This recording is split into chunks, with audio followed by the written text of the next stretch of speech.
A very good morning and welcome to the Breakfast News. Glad you could join us this Saturday morning here on Sabha TV. I'm Tracy Shilshi and here are today's headlines.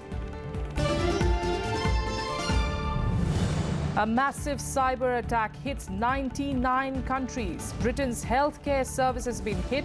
Spain's biggest telecommunication firm reels under ransomware infection. Supreme Court calls triple talaq most undesirable form of dissolving marriages. Chief Justice compares the practice to capital punishment. Prime Minister Narendra Modi wraps up his visit to Sri Lanka.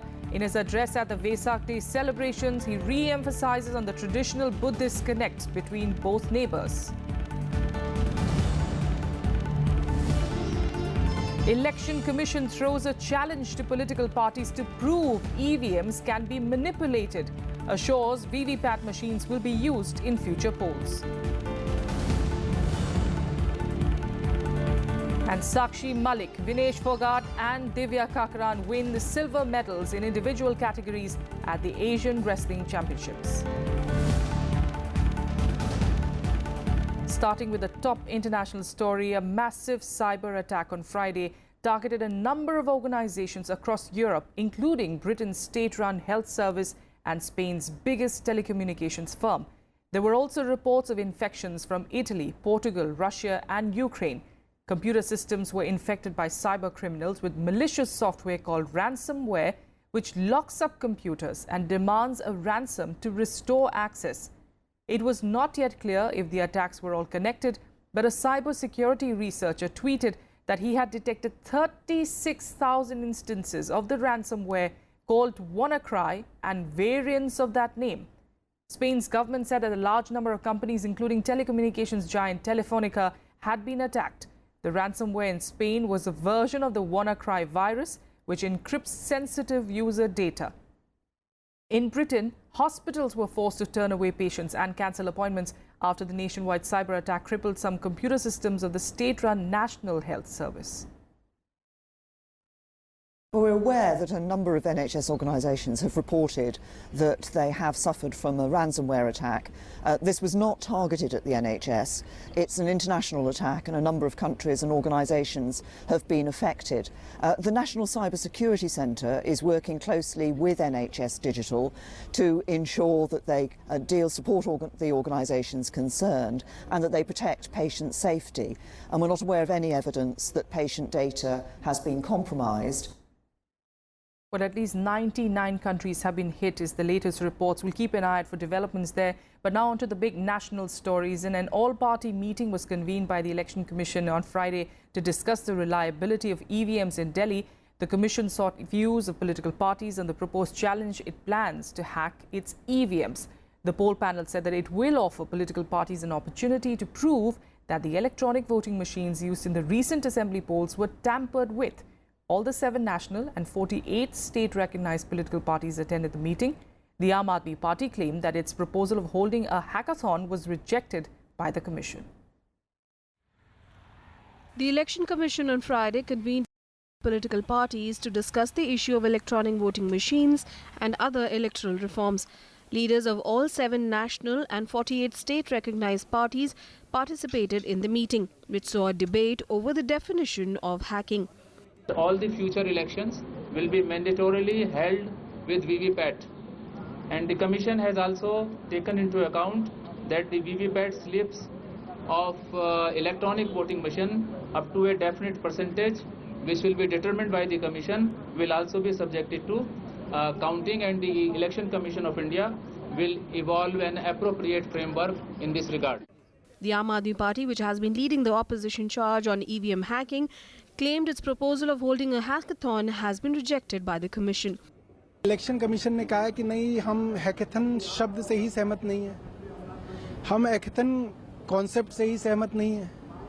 हमारी machine में तो network होता ही नहीं, तो hackathon का तो कोई मतलब ही नहीं है, और एक अलग तरीके के अपने कंट्रोल्ड एनवायरनमेंट में एक चैलेंज कराना चाहते हैं। मुझे लगता है कि ये तरीका ठीक नहीं है। A detailed presentation on security features of EVMs was also made by the EC to prove that the machines were tamper-proof. The poll panel also said that it was highly likely the 2019 Lok Sabha elections would take place in the VVPAT format. 16 opposition parties had recently told the Commission that it should revert to the paper ballot system, claiming that the faith of the people in the machines has eroded. 4-5 अलग-अलग विषयों पर चर्चा हुआ। उसमें चुनावों में जिस प्रकार की ब्राइबरी होती है उसको लेकर है और चुनाव में जो चंदा दिया जाता है उसको लेकर है और इलेक्ट्रॉनिक वोटिंग मशीन को लेकर। शुरुआत में ही इलेक्शन कमीशन ने कहा कि आगे जो भी चुनाव होंगे वो पेपर ट्रेल के जरिए होंगे। This is the starting point. They have assured us that VVPAT is going to be there in every election now. The next general election of states which are going to take place will all be through EVM VVPAT. But again, EVM VVPAT means with these three additions which we are saying: transparency, verifiability and authenticity. ये जो technical जो व्यवस्थाएं हैं, जो इंतजामात है, ये चुनाव आयोग के तहत है। हम बोल रहे हैं ये पूरे प्रक्रिया को जो निगरानी में मतलब स्वतंत्र जो संस्थाएं हैं, स्वतंत्र जो इलेक्शन कमीशन के अधीन नहीं है, ऐसे टेक्निकल एक्सपर्ट्स को भी उसको छानबीन करने का कोई जगह होना चाहिए। We are strongly demanding that the old system ballot papers should be introduced again. And regarding bribery and other issues, we have said that state funding is the only issue to resolve all these cases. VVPAT अगर हो, transparent system हो तो VVPAT should not be a problem.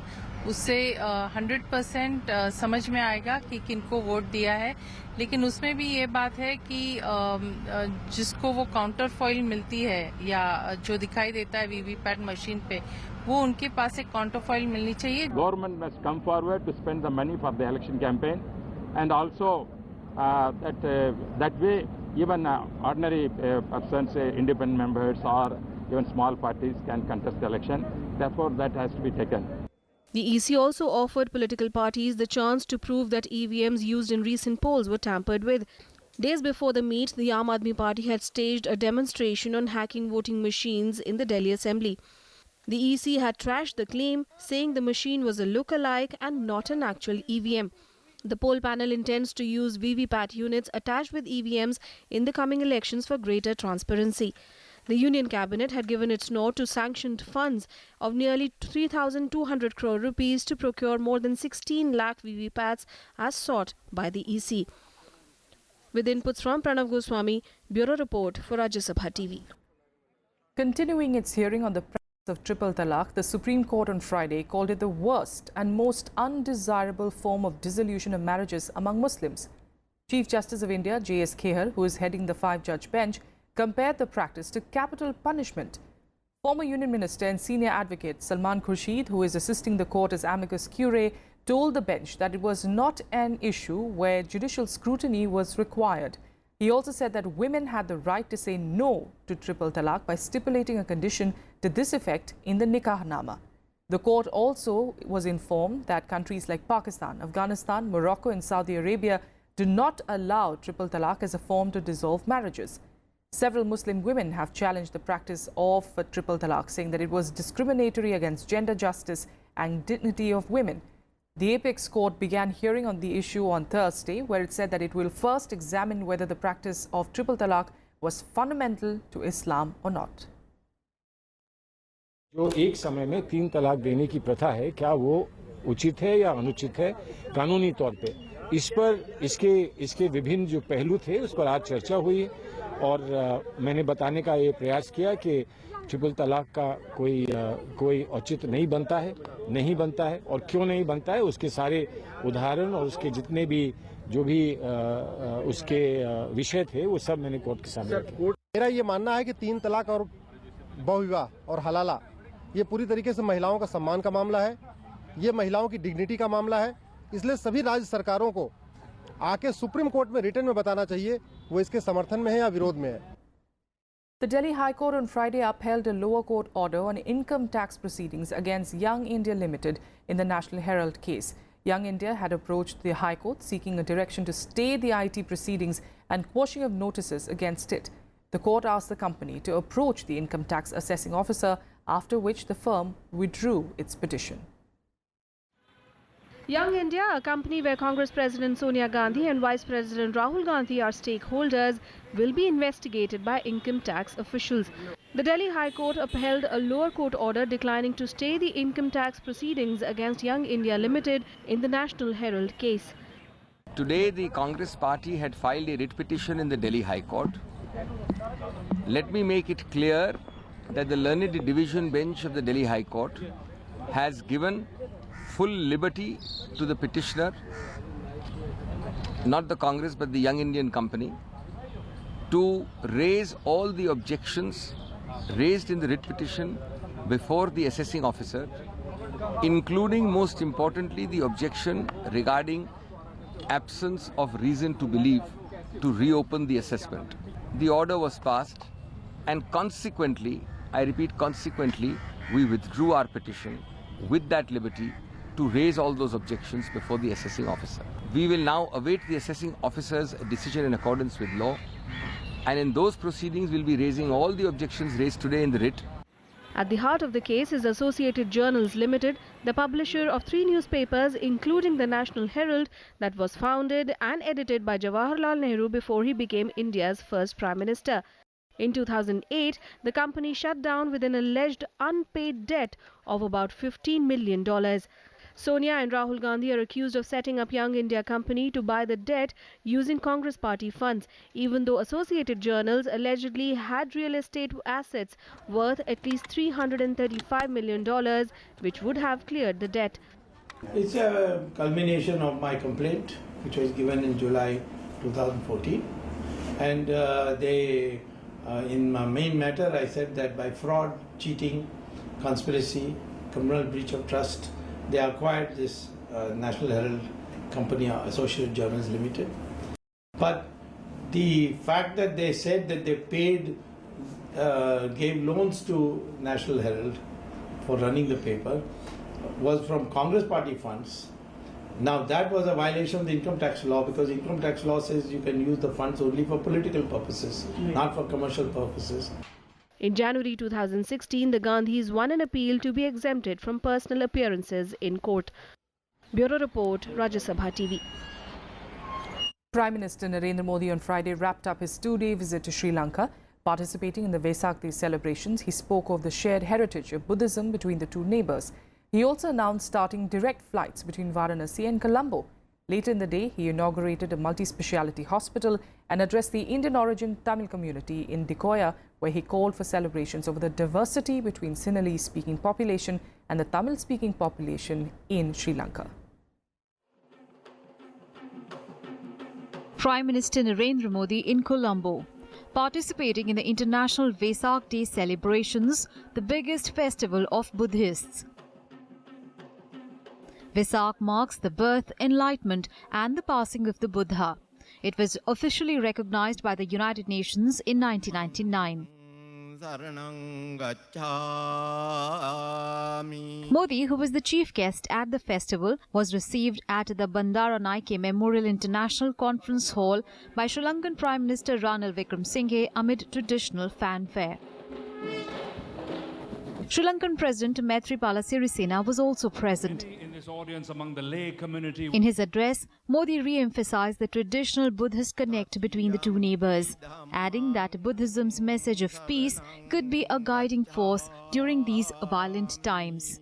Menace of terrorism in our region is a clear manifestation of this destructive emotion. I firmly believe that Buddhism's message of peace is the answer to growing arc of violence all over the world. Modi said India and Sri Lanka will strengthen ties in trade and economy and also cooperate in various fields including transport, energy, agriculture, education, health and power. Free flow of trade, investment, technology and ideas across our borders will be to our mutual benefit. India's rapid growth can bring dividends of the entire region, especially in Sri Lanka. The Prime Minister also announced direct flights between Colombo and Varanasi from August this year. This will ease travel to the land of Buddha for my brothers and sisters from Sri Lanka and help you directly visit Srivasti, Kushinagar, Sankasa, Koshambi and Sarnath. After the Vesak Day celebrations, Prime Minister Modi inaugurated 150 crore rupees super speciality hospital at Dikoya. The hospital has been built with Indian assistance. Prime Minister Modi also later addressed the Indian origin Tamil community at Dikoya. Invoking MGR and Muthaiya Muralitharan in his address, Prime Minister Modi congratulated the Tamil community for their hard work and said that Sri Lanka has benefited from it. We need to strengthen, not separate these threads of unity and harmony. And you are perhaps best placed to lead efforts and make your contribution. Prime Minister Modi's visit follows an invitation from President Sirisena aimed at reinforcing the traditional connect between India and Sri Lanka. This is Modi's second bilateral visit to the country in 2 years. He last visited the island nation in March 2015. Bureau Report, Rajya Sabha TV. A quick break here. We'll be back with more news in a bit. Stay with us.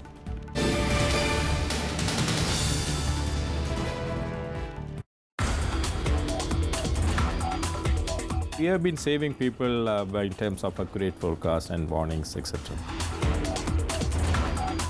At present, as you know, that earthquakes cannot be predicted. We are doing a lot of work on that aspect also to understand the earthquake processes in the Indian subcontinent. I personally feel maybe after 20 years or 30 years, there could be some way of predicting earthquakes.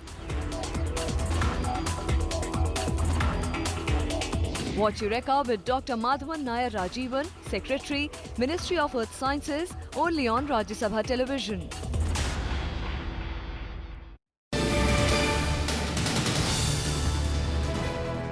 Welcome back. More national news. And Haryana has rejected Punjab government's claims that the two neighbouring states had agreed to find a solution to the contentious Satluj-Yamuna link through talks. Within hours of Punjab government's claims of a dialogue with Haryana after Union Home Minister Rajnath Singh's intervention, a Haryana government release called it misleading and incorrect. Haryana Agriculture Minister O.P. Dhankar said that Chief Minister Manohar Lal Khattar had made it clear both in writing and in speech that there was no question of dialogue since the Supreme Court judgment is final and Haryana's execution petition is listed for hearing in July. Addressing Friday's North Zonal Council meet, Punjab Chief Minister Captain Amrinder Singh pushed for a solution to the SYL dispute through consensus, while calling for coordination by the states concerned to ensure optimal utilization of river waters based on internationally accepted riparian principles. The Supreme Court is hearing the SYL matter as the Punjab government refused to implement its verdict to allow the SYL canal construction to share river waters with Haryana. Heatwave conditions are prevailing in many parts of the country. Sweltering weather conditions continue to affect normal life in parts of Delhi, Odisha, Rajasthan, Punjab, Haryana, Bihar and Uttar Pradesh. On Friday, the mercury soared to settle at 41 degrees in Delhi. The Met Office has forecast overcast conditions for today. The sunstroke toll in Odisha mounted to 4 on Friday, with a man succumbing in Angul district. Rajasthan and Barmer recorded the hottest temperature at 44.6 degrees, followed by 43.9 in Kota. The maximum temperature in Punjab and Haryana hovered above normal levels at most places. Chandigarh recorded a high of 40.5 degrees Celsius, while in Patiala, it had a hot day at 41.2 degrees Celsius. And here are more updates from across the country in Nationwide.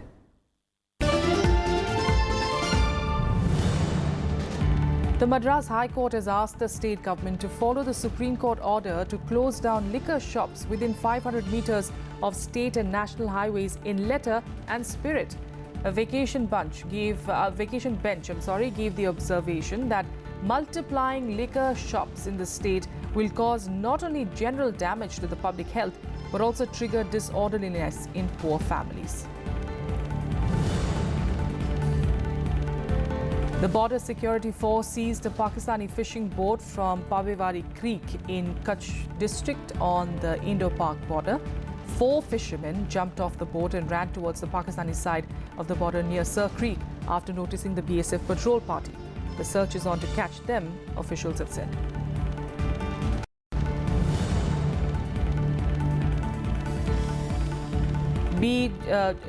Bajent Pandey has been removed from the post of spokesperson of the BJD Parliamentary Party by the President and Chief Minister Naveen Patnaik. In another move, Bachana MLA Amar Satpathy has been appointed as the Chief Whip of the ruling BJD and has been given cabinet rank. China's president will host almost 30 world leaders in Beijing on Sunday at the first One Belt, One Road Forum. More than 100 countries have signed up, showing the demand for global economic cooperation despite rising protectionism in the US and Europe. China has managed to rope in the US at the last minute for its Silk Road Summit beside South Korea, the EU and Japan, leaving India to be the only major country yet to confirm its participation in the high-profile event. However, India is likely to be represented by local embassy staff or academics this weekend in Beijing. Foreign Ministry spokesperson Gopal Bagle had said that no decision had been taken on whether an Indian government delegation would be attending the meet. India's main objection to China's plan to build ports, railways and power links across Asia and onto Europe is that the $57 billion China-Pakistan economic corridor is a key part of the plan and it runs through Pakistan-occupied Kashmir.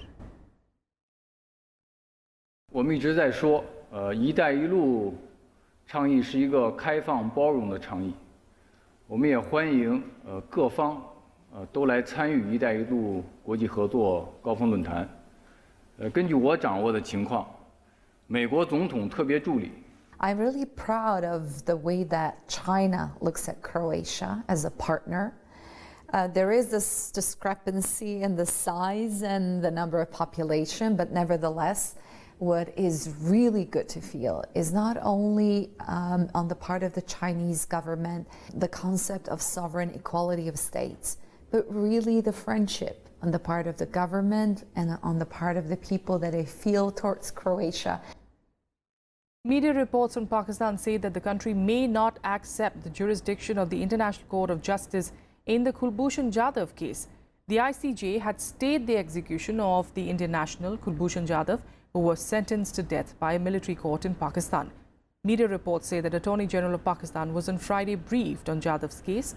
In the briefing, it was stated that Pakistan does not accept the International Court's jurisdiction to order the state of Pakistan on issues that involve its national stability. India, in its appeal to the ICJ, has accused Pakistan of violating the Vienna Convention on Consular Relations. India maintains that Jadhav was kidnapped from Iran, where he was involved in business activities after retiring from the Indian Navy. Pakistan, however, claims that he was arrested from Balochistan and is an Indian spy. At least 25 people were killed and several injured after a blast targeted Pakistan's Senate Deputy Chairman's convoy in Balochistan province. The blast took place shortly after Friday prayers in Mastung area, about 50 kilometers from Balochistan's provincial capital, Quetta. Abdul Ghafoor Haidari escaped the attack with light wounds. However, his driver and another aide in the same vehicle were killed. At least 37 people who received serious wounds from the blast were transferred to Quetta.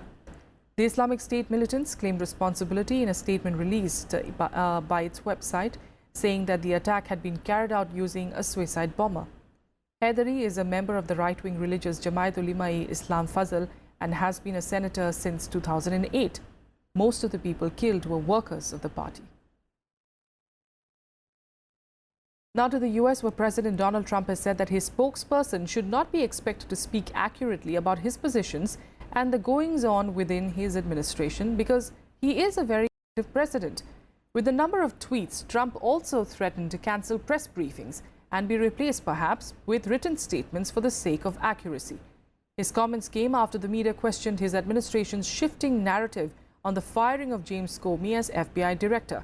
Trump's description of his decision to sack Comey contradicted the versions provided earlier by White House officials, exposing their explanations as misleading.